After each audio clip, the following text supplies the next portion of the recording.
Hello, everybody, and thank you for tuning into the Liberty Report. With us today is Daniel McAdams, our co-host. Daniel, good to see you. How are you this morning, Dr. Paul? Doing well, doing well. And we're going to talk about some things that we have to be careful. Some people might think that there's a conspiracy out there. Yeah. And the one item I want to start off with is Putin's in the news. Yeah. And intelligence gathering is in the news. But, Biden's come across as a strong president. He's said some strong things about China. Everybody talks against China. I mean, the Republicans and Democrats. But China's not the enemy today. This week, it's Russia. And I'll bet you, Daniel, you misunderstood that you thought the Russiagate was over. I have to confess, I thought maybe it's going to be behind us.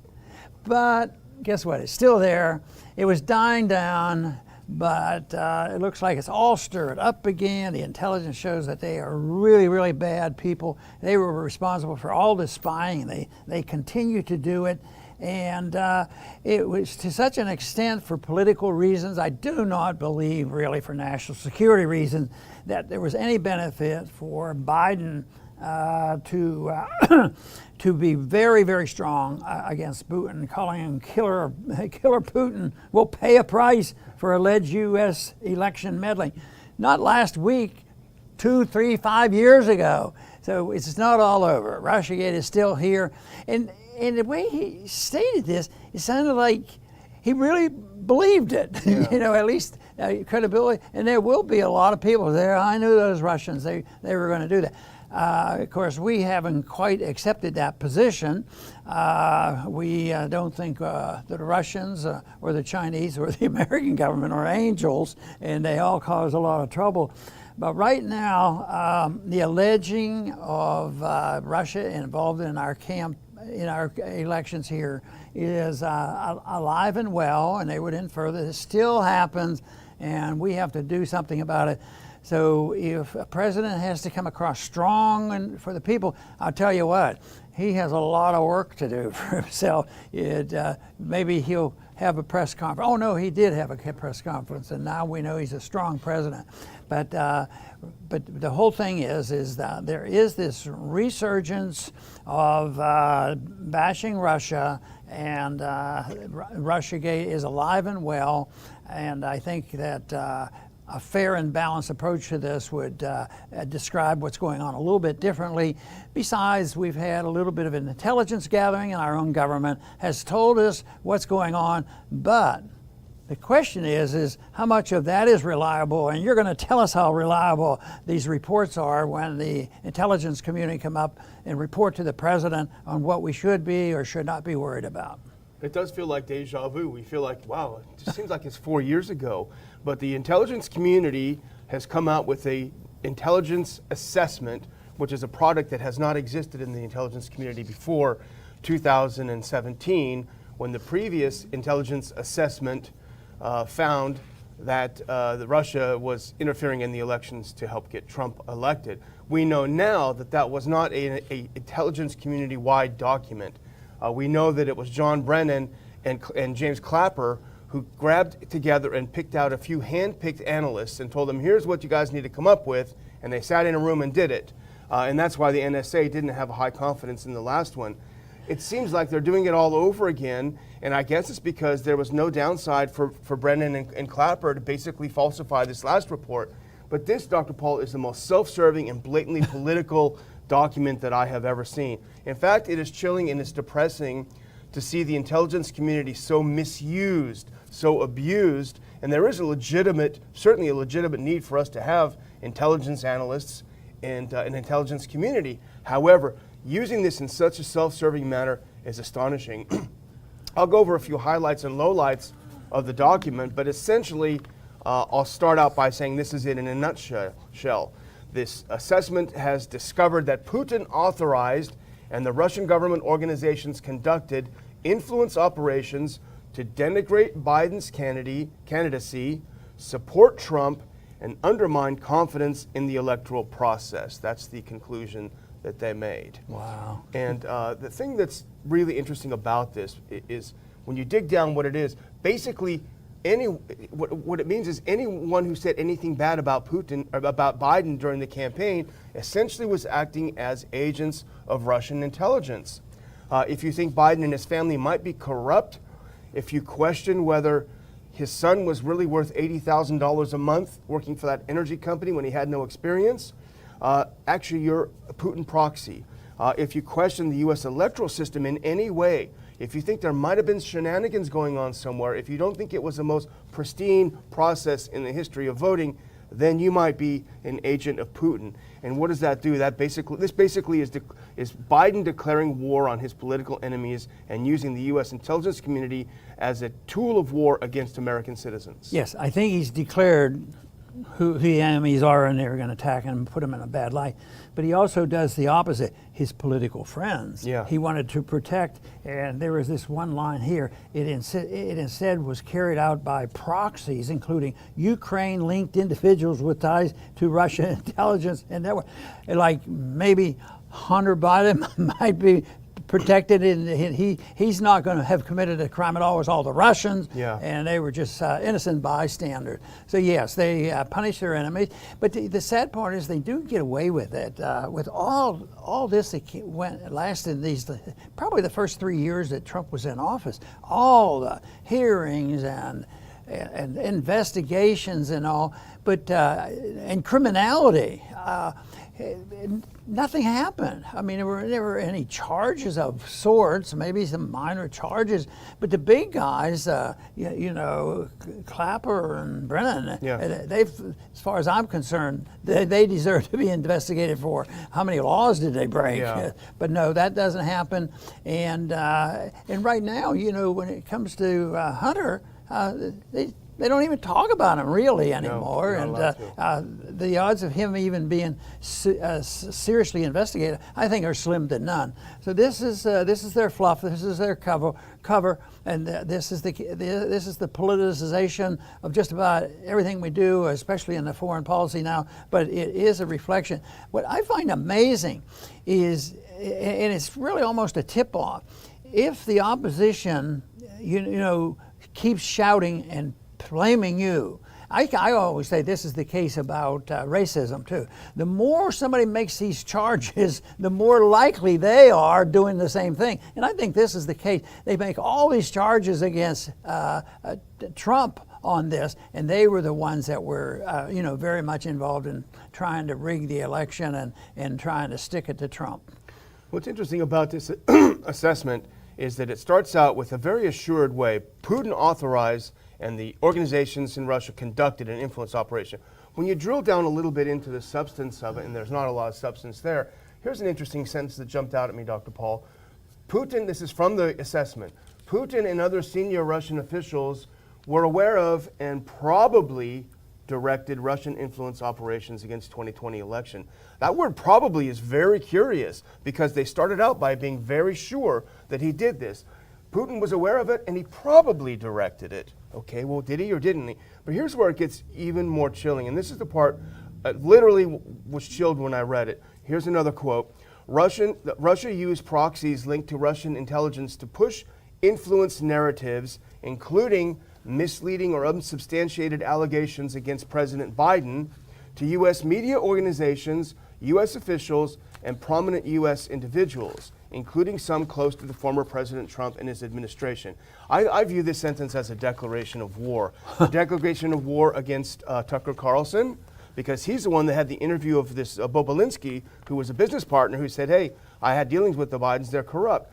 This is a declaration of war against people that were in the Trump administration that question Hunter Biden's activities and President Biden's activities, that question the election, the election process. Anyone who questions these, and also prominent U.S. individuals, I mean, sorry, that could even be former congressmen who have TV shows who talk about problems with the election and problems with Hunter Biden. So I think this is the most chilling thing that I've read. I think it's the misuse of the intelligence community and targeting American citizens, and I think every American should read this and really reflect very deeply on what this means to us as a so-called free society. And this will also be used to put more sanctions on Russia. And that, of course, is a crime as far as I'm concerned to do that. That is an act of war. People did to us what we do to them with sanctions and blocking trade and all these kind of things and interfering in their election. But no, more sanctions are coming, and I think Biden has said that. That's what he wants. But with this information, this restating of how bad those people are, yes, that's what they need are more sanctions. We don't want to go to war. We don't want to send any missiles over there. So we'll just try to punish them otherwise, which is never works. That if there is an impact by sanctions, and we do so many of them, and you think of Iran, who suffers the most? The kids. It's the same problem, just almost like a coronavirus. Who suffers the most from coronavirus lockdown? It's the kids, the innocent kids. So that is what's going on. You have to wonder how Americans are swallowing this with a straight face, because the whole headline, and we saw it in several places, the headline, Biden says Putin is a killer. This is literally just a couple of weeks after Biden lobbed a bunch of missiles into a country that we're not at war with and killed dozens of people who we're not at war with. And in fact, he killed a lot of Iraqis who are our allies, supposedly. He killed people that work for the Iraqi military. So here's this guy who just killed a bunch of people saying that Putin, he's a real killer, and we're going to have more sanctions on him. Well, excuse me. No, go ahead. If they had done that to us, we would have taken them before the International Tribunal for war crimes. Yeah. Go ahead. And the other part that's so laughable is this is also from the report. I mean, this is so blatantly political. The Kremlin sought to amplify mistrust in the electoral process by denigrating mail-in ballots, highlighting alleged irregularities, and accusing the Democratic Party of voter fraud. So if you're suspicious about the way this vote was conducted, that means you actually are just a tool of Putin. You're not a guy who's a little bit suspicious about how you went to bed at midnight and you woke up in the morning and the votes changed, by the hundreds of thousands. Well, maybe after they watch our program, there will be another retraction. The Washington Post will help us out. Yeah. So, okay, I think I'm going to go on to the next subject because it's been around a long time. We've talked about it a lot, but it's gathering steam, and it overall in the cause of liberty is a big deal, and that is passports. And the passports have been used for a long time, thousands of years, prove who you are and where you're going, and the government's going to check you, and how are they going to tax you and what you're all about. But now it isn't just a piece of paper they're after. I say they used to be just show your papers and you get through. Now you have to show them your blood. Because you're going to have vaccines that are being used as passports, and evidently, they're moving along this. And Mercola, that writes for Loserside, is very good on this, and he's put a few things out recently. And he says they are really moving along, and the technology is there. And I thought, who would want this stuff? How does this happen? How does it happen that business people, endorse this kind of stuff, which seems to be anti-business? And yet, for some of this passport emphasis, there are groups that sort of like it for efficiency's sake. So they come in and they cause a lot of problems internationally and domestically. They interfere with commerce and travel and all these things.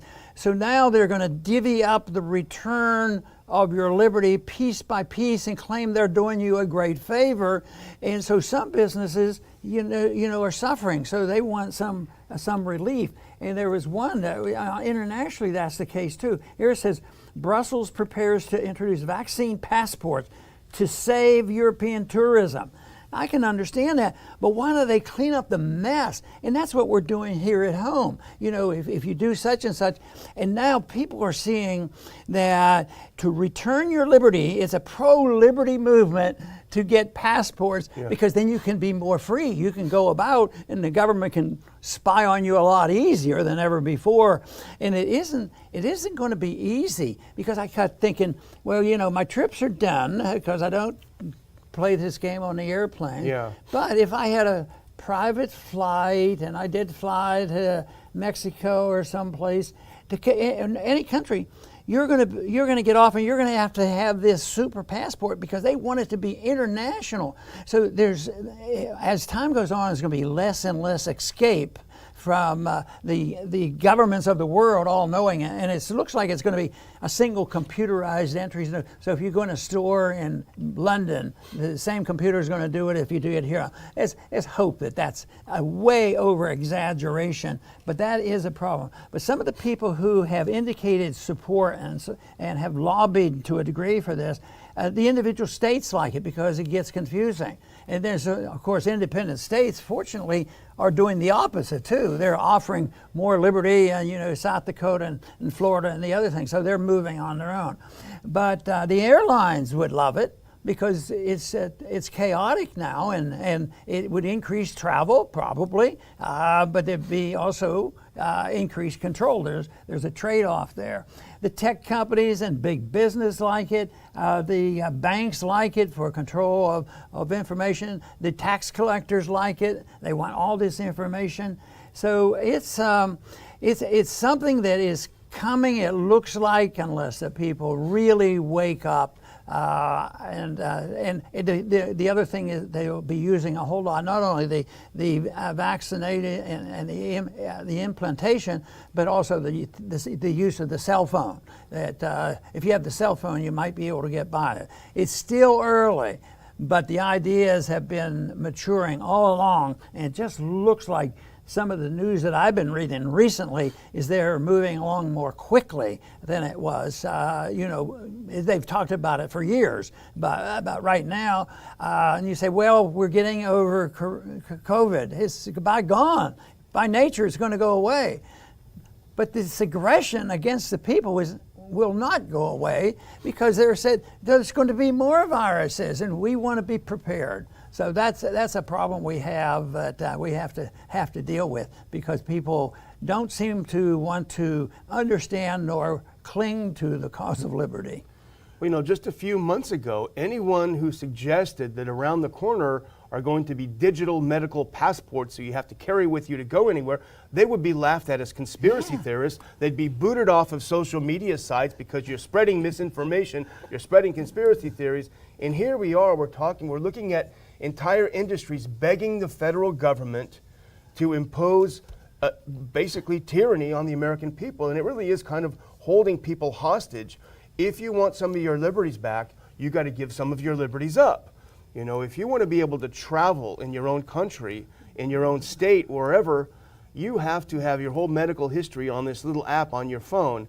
And the privacy organizations, even the Electronic Frontier Foundation, which I've always thought was very good, they said, well, it might not be a great idea because it might discriminate against people who don't have phones or something like this. So the only problem is that it won't be applied equally to everyone is the only complaint. And the whole idea is really something out of dystopian novel or something. Actually, it's out of reality. It's out of Nazi Germany and the Soviet Union, where you had a little internal passport that showed where you worked and where you lived and where you were allowed to go. And this is where we're heading if you don't get that jab in your arm. Yeah, the digital stuff and the vaccine business is really a major step because in many ways we have been conditioned to be identified because we have a driver's license and we want to know who you are and they do that. But the whole thing is they only use that for certain things. You would never be required to show your identity when you're voting. Yeah, no. It's discriminatory. Or if you're signing up for a recall election,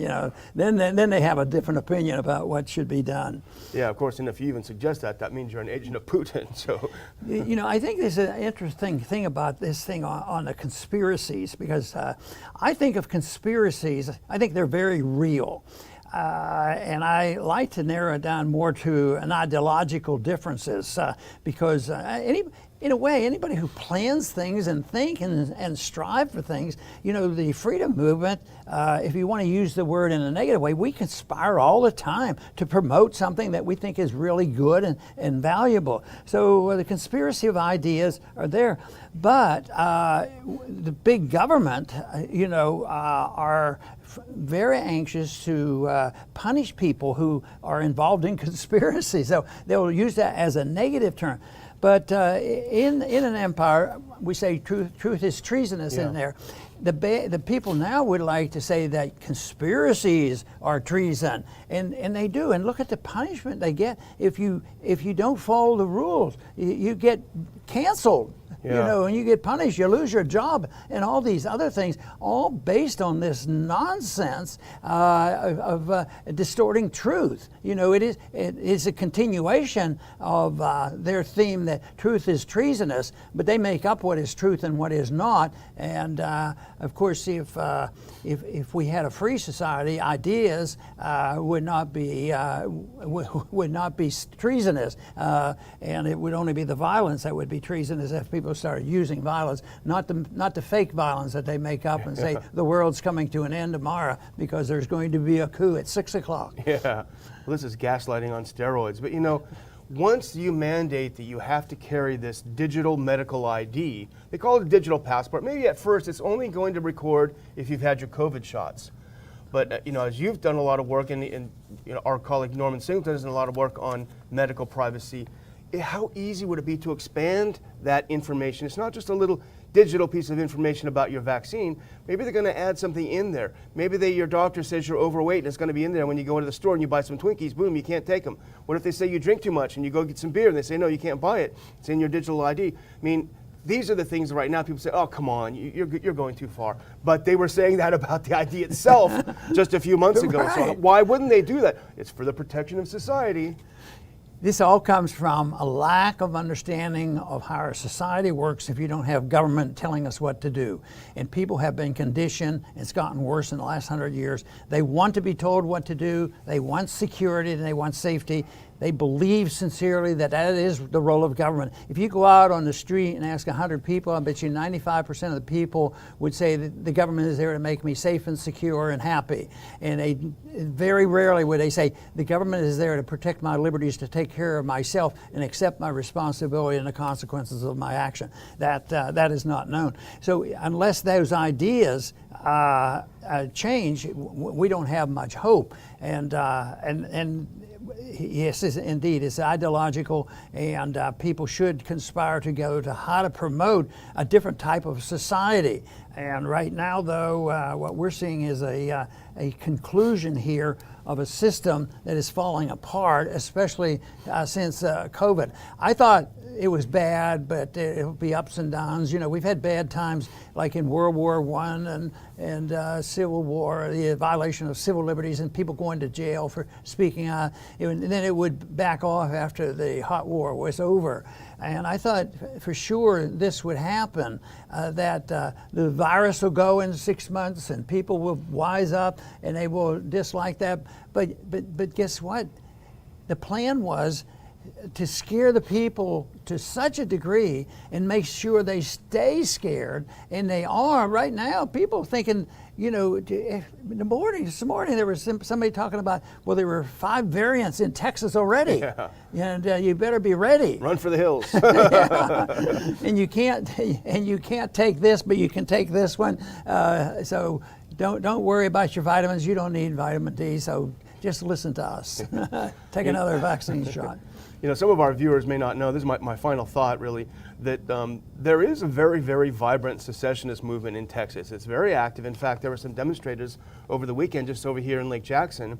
And I've always been very ambivalent about this, because the problem with secession is that you just break away and you always have the Greg Abbotts rising to the top, right?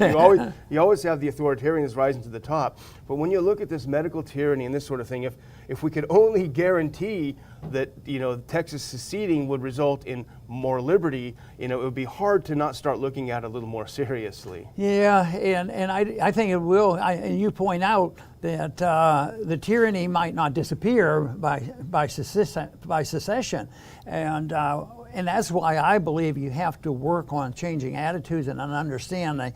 And John Adams said that the government you have is what the moral standards are of the people, and I think that is the case, and the moral standards are quite a bit different. I was talking to an immigrant that came here a long time ago, 50 years ago or so, and he was telling me, I think he immigrated from the Middle East, and he said, you know, this is a different place than it was when I came. I came in the 70s, which is not that long ago, but he says the attitude is completely different, and he left a country that was tyrannical, and there were civil wars going on, all this, and he was so excited. But he said that people that are in his category that had lived through it before, and I've had people, I'm sure you've heard people say, then they get here and they're so delighted, but they can see the incrementalism. Yeah, I remember, and my parents told me this, at first they did this, and before you know, they don't come in one day and say, today you have freedom, tomorrow there's tyranny.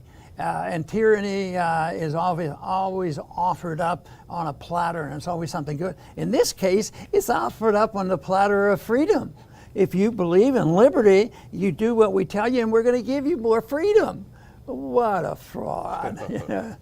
We should be able to sue him for lying.